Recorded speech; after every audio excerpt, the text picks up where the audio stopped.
I would first of all like to thank Global Justice for inviting me to Edinburgh and London and supporting my book tour of the United Kingdom. It is a pleasure to be back in Edinburgh. The last time I was here was during the G8 meeting in Glen Eagles in 2005, when we staged a demonstration to make poverty history near the conference site on a wet and soggy day. The reason that I am in Edinburgh tonight is to distract you from your overwhelming preoccupation with Brexit and call your attention to the fact that there are other problems in the world. About 90% of the news that comes out of Europe these days to us in the rest of the world is about the vicissitudes of Brexit, and 90% of the televised images about Brexit shows fiery rhetoric, cursing, insults, and the gnashing of teeth in the British Parliament, where so far, though, daggers have not yet been drawn. So for a few hours at least, let me focus your attention from the depressing topic of Brexit to another equally depressing topic, which is the rise of the far right in the rest of the world. I am here to launch my book, Counter-Revolution, The Global Rise of the Far Right, and which was commissioned by the Transnational Institute and the Emancipatory Rural Politics Initiative, ERPI. And I think there was an image there. Yeah, oh, sorry. Okay. Yeah, that's it. So, now, and the title of my talk is The Democratic Dilemma, the Elections and the Far Right. So, the book is largely an exploration of the dynamics of transformative change using the theoretical paradigm of revolution and counter-revolution. While there are sections on developments in Europe, the United States, and Brazil, the book focuses on the dynamics of counter-revolution in 5 societies in the Global South: Indonesia, Chile, Thailand, the Philippines, and India. Now, I will not summarize the book since that would provide less incentive for you to buy it. There are, however, a few preliminary points I would like to make before I move on to the main topic of my talk. One of them is that I have avoided using the term populism to describe the movements of the far right because populism does not offer any substantive light on the essence, programs, and directions of these movements. Populism is a political style, one marked by a direct appeal to the people that seeks to mobilize them beyond the channels of institutionalized parliamentary politics. Thus, there are populists of both the left and the right. Instead of populism, I have elected instead to describe these movements of the far right as counter-revolutionary because the term gives us a much better sense of what drives them. In the book, I look at 2 types of counter-revolutionary movement. The first is the counter-revolution that is a response to a revolution being defined here broadly as an insurgent challenge from below, from the lower classes, led by workers and peasant-led parties, to change the social and political regime. This challenge may not be revolutionary, but reformist in its strategy, but it is nevertheless seen as very threatening to the survival of the status quo. In the case studies I take up in the book, the processes that unfold in fascist Italy in 1920 to 22, Indonesia in 1965, Chile in 1977 to 73, and Thailand from 2001 to 2014 fall into this category of counter-revolution. Using a revolution counter-revolution paradigm, we can also appreciate the play of various actors. Here I borrow the great social and diplomatic historian Arno Meyer's classification of the actors of what he calls the, quote, anti-revolutionary triad. First, the reactionaries who want to bring back the past. Second, the conservatives who may not want to bring back the past but defend the status quo. And 3, the counter-revolutionaries. The third type, the counter-revolutionaries, are the most interesting theoretically and the most dangerous politically, since they adopt both the mass mobilization style associated with the left and expropriate some of the left's issues, at least rhetorically, in order to advance an anti-progressive agenda. The second type of counter-revolution explored in the book is the one that is a reaction not to an insurgent challenge from below, but to the failure of a paradigm of rule to deliver on its promises on the part of groups that had initially put their faith in it. The current manifestations of this kind of counter-revolution are the movements against liberal democracy, both in the global south and the global north. These movements deserve the term counter-revolution because they seek to displace the current dominant liberal democratic paradigm with an authoritarian form of rule. The challenge they pose, moreover, is not only political but ideological, one that questions the basic values and processes of liberal democracy, such as secularism, diversity, equality, and due process. The totalistic challenge posed by this second type of counter-revolution is captured by the words of one very prominent right-wing leader during the 20th century, who said that the movement he belonged to sought to, quote, erase 1789 from history, unquote. Erase the French Revolution from history. Now, while unlike Joseph Goebbels, they may not have phrases that explicitly express their hatred and contempt for liberal democracy, the actions of Rodrigo Duterte of the Philippines and Narendra Modi of India, the two figures we will be discussing tonight, carry the same message. The last preliminary point I would like to make is that in both kinds of counter-revolution, the middle class plays a central role. The middle class is the great understudied class in sociology, its role often being reduced to that of reacting to the initiatives of the lower classes led by the left or to the initiatives of the elites. In fact, the behavior of the middle class has a dynamic of its own, and it displays agency, especially in a period of flux, when it feels that its interests are threatened. Having made these preliminary points, let me now move to my main topic, which is to analyze a recent development in two of the countries discussed in the book, the Philippines and India, that is both theoretically interesting and politically alarming. What I'd like to focus on is how and why democratic elections are paradoxically eroding what had been regarded as two of the most solidly liberal democratic regimes in the global south, the Philippines and China. Overall, the national elections held earlier this year in both countries were relatively free and fair, as even the opposition and international observers conceded, albeit grudgingly. Yet, in both countries, the results are likely to provide momentum towards the concentration of power in the hands of authoritarian personalities. Let us begin with the Philippines. President Rodrigo Duterte, the man on the left here, was not running for office, but everyone knew that the May 13, 2019 election was a referendum on his 3 years in office.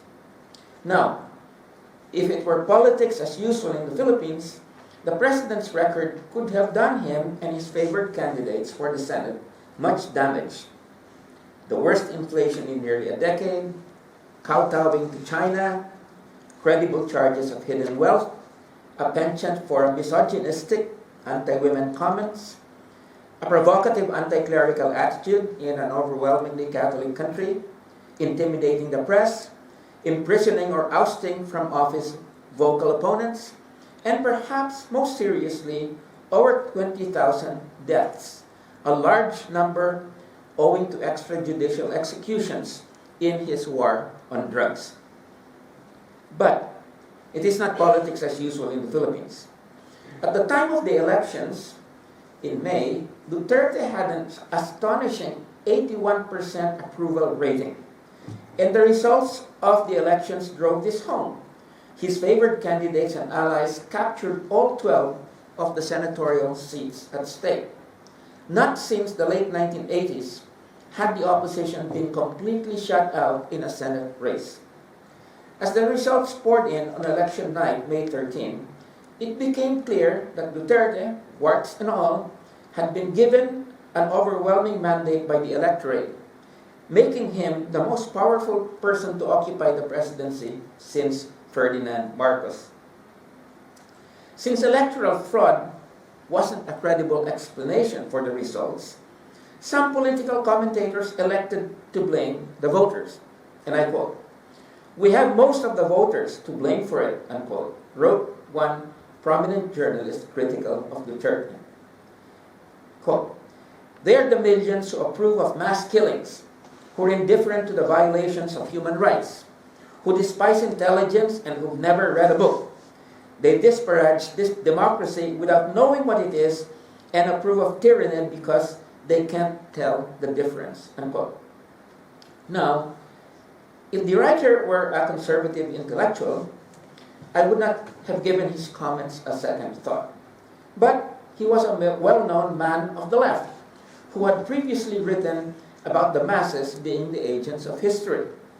His words reminded me of the thesis of Daniel Goldhagen's controversial book, Hitler's Willing Executioners, that ordinary Germans were complicit in Hitler's crimes because they knew full well what was going on and they approved of it.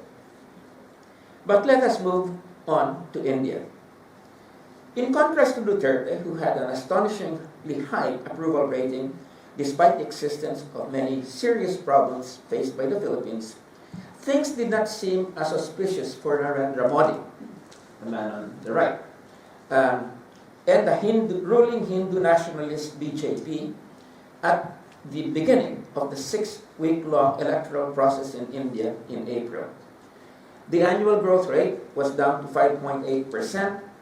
The economic crisis triggered by demonetization, that is, the sudden withdrawal from circulation of 500 to 1,000 rupee notes, which represented 86% of the value of the currency, was not over.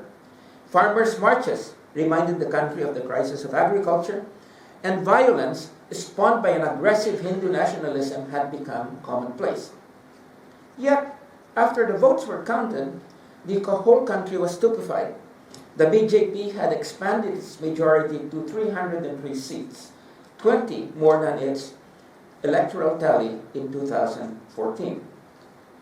Congress, the main opposition party that had been the dominant force in the first 30 years of India as an independent state, was badly beaten, with only 52 seats, with its leader, Rahul Gandhi, losing in his family's traditional constituency, Amethi, in Uttar Pradesh. Modi came out much stronger from an election where he had been expected to emerge much weaker. The desperate mood that engulfed those critical of Modi was captured by the words of one academic who claimed that Modi's victory was, quote, "a moment of dread for Indian democracy because it had resulted in the greatest concentration of power in modern Indian history," unquote. Suddenly, the boast of Amit Shah, the second most important and powerful person in the BJP hierarchy, that India would be ruled by the BJP for, quote, "the next 50 years," no longer seemed incredible. As in the Philippines, despairing liberals in India wondered what on earth made their compatriots, quote, "outsource their destiny," unquote, to a strong man, as one of them put it. Just as the Philippine intelligentsia expressed wonderment at how serious charges would simply bounce off Duterte, Indian liberals could not figure out what it was that made voters across the board readily absolve Modi for the very real problems being faced by the country, whether this was rising unemployment, farmers' suicides owing to economic distress, lynchings of Muslims accused of trading cattle, or the unsolved murders of prominent intellectuals. Even the BJP's endorsement of a known terrorist who had praised the assassin of Gandhi did not hurt Modi, leading one analyst to attribute his success to what he called smart political communication that consistently projected Modi as being, quote, "above the fray," unquote. Now, controlling the narrative was certainly part of the explanation for Modi's success as it was for Duterte's. Modi's discourse placed him and the BJP as the agents of India's economic development and the restoration of Hindu civilization's ancient greatness. Duterte combined an earthy discourse that many saw as refreshingly free of the usual liberal democratic froth with a stern message of cleansing the country of the drug menace that was, quote, destroying the youth of my country, unquote. This analysis, however, assumes the relationship between the voters and the strong man or strong woman is a one-way street, whereas anyone who has lived through the tumultuous politics of both countries in the last few years would not have failed to know the very real synergy or mutually constructive relationship between the strong men and their people. For other analysts, Duterte and Modi had tangible achievements that overrode the problems pointed out by their opponents. In the case of Modi, for instance, voters were said to appreciate his campaign to build a toilet for every household, his free liquid natural gas connections for poor families, and a program of giving 6,000 rupees a year to subsistence farmers. These material benefits, however, do not add up to a viable explanation for the massive electoral mandate. Politics in India and the Philippines today is not arithmetic, to use a famous Filipino politician's inimitable description of democracy as usual. Promising and providing goods and services is the stuff of patronage politics, of democratic politics as usual. But what is happening in both countries today is a political earthquake, a massive transformative change, a fundamental reconfiguration of politics. At the epicenter of this earthquake is a discontented citizenry, and it is as much an agent of change as the unorthodox personalities that have found a way to unlock its swirling passions. The focus of citizens' discontent is a system of liberal democracy that has simply not delivered on its promises. Writes Pankaj Mishra, and I quote, "India is a grotesquely unequal society. A great majority of Indians forced to inhabit the vast gap between a glossy democratic ideal and a squalid undemocratic reality have long stored up deep feelings of injury, weakness, inferiority, degradation, inadequacy, and envy. These stem from defeats or humiliations suffered at the hands of those of higher status than themselves in a rigid hierarchy." Unquote. This could be as well a description of 21st century Philippine society. It is this explosive synergy between a deeply disaffected citizenry and a political personality who has captured their imagination and on whom they have rested their dreams and aspirations for the future that today drives politics in both countries. Now, it is perhaps easier to understand this dynamic in the case of Modi, who unites a dynamic personality to an aggressive ideology of wounded but assertive nationalism that has tapped into a country's feelings of pride and shame, deep disappointment, and persistent hope. Yet, Duterte is in his own way a magnetic personality, bringing together a tough law and order stance, a discourse that is deliberately politically incorrect, and the image of quote-unquote a punisher, who has what it takes to tame exploitative elites and discipline a people that famously regard themselves as rowdy and undisciplined.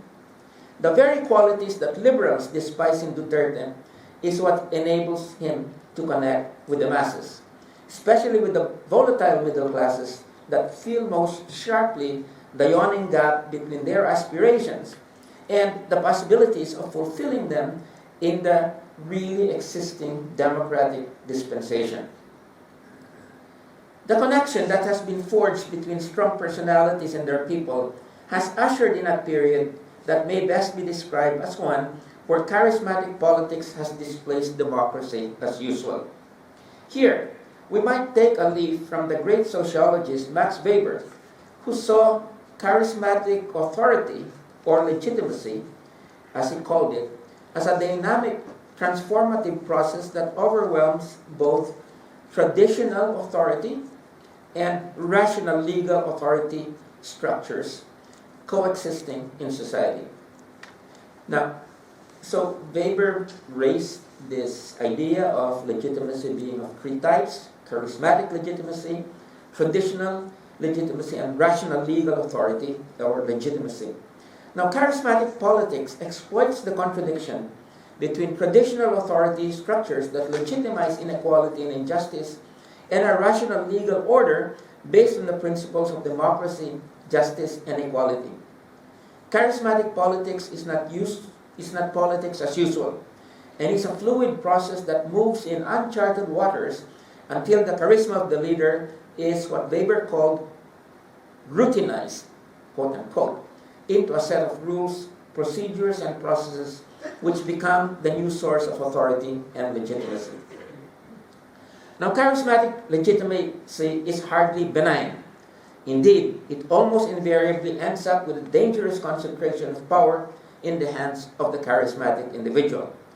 And equally alarming, its emergence has been accompanied by the imaginative creation of an, quote, other or others upon whom the ills, contradictions, and disharmony of society are projected. The achievement of social harmony is dependent on the excision or neutralization of the other or others. In the case of the Philippines, drug users, liberal politicians, and communists. In the case of India, Muslims, Christians, Westernized intellectuals, and Marxists. It does not take much for the leader and his disciples to set them up on these quote-unquote enemies of the people, as persecuted communities in India would readily testify. And as many of you know, Modi, before he became Prime Minister, in 2002 was the Chief Minister of the state of Gujarat, where there was a riot that took the lives of thousands of people, about 99% of them Muslims, and he was in fact accused by so many people of having played a key role in the massacre of Muslims. It was, his role was so obvious to many that even the U.S. State Department banned him from entering the United States because of this reputation of having violated human rights. A key feature of the dynamics of charismatic politics is that it is both authoritarian and intensely democratic. On the one hand, followers are willing to hold their critical faculties in abeyance, ready to give the leader the benefit of the doubt, even when they may not agree with everything that he or she stands for or promotes. On the other hand, it is through the mediation of the electoral process, through direct contact with the masses during the campaign, and through their act of willingly voting for him or her or his anointed ones, that the leader renews his or her legitimacy. Managed elections, like the one that took place in Thailand during the same period, in March of last year, in which the ruling military government, tried to manipulate the electoral process to instill a more permanent dictatorship. This kind of managed elections are fatal for charismatic authority. Indeed, the less controlled and more spontaneous the expression of approval, the greater the legitimacy that can be turned into even greater power. India and the Philippines have gone through relatively free elections that, by bestowing greater legitimacy on them, is paradoxically leading to the concentration of even greater power in the hands of charismatic authoritarian personalities who are intent on doing away with the post-World War II liberal democratic dispensation and leading their consenting citizens to a brave new world. Let me say that I'm not saying that the politics of class is irrelevant to our understanding of the dynamics of the politics in India and the Philippines.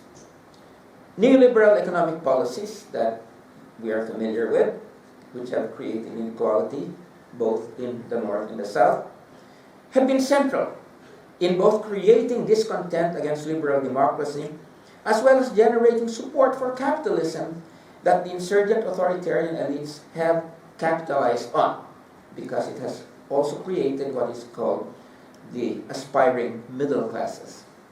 But as with classical fascism, the relationship between capitalism and political counter-revolution is not simple and can best be understood if we theoretically grant the realm of politics significant autonomy from the economy and see factors such as personality, culture, and the people not as passive but as active agents in the radical right-wing restructuring of society that is taking place. Let me give you one example of this very real relative autonomy of the political. The social and economic elites have congregated around Duterte, 95% of them, not only because he is seen as supportive of their interests, but also because they fear that the charismatic authority that he has,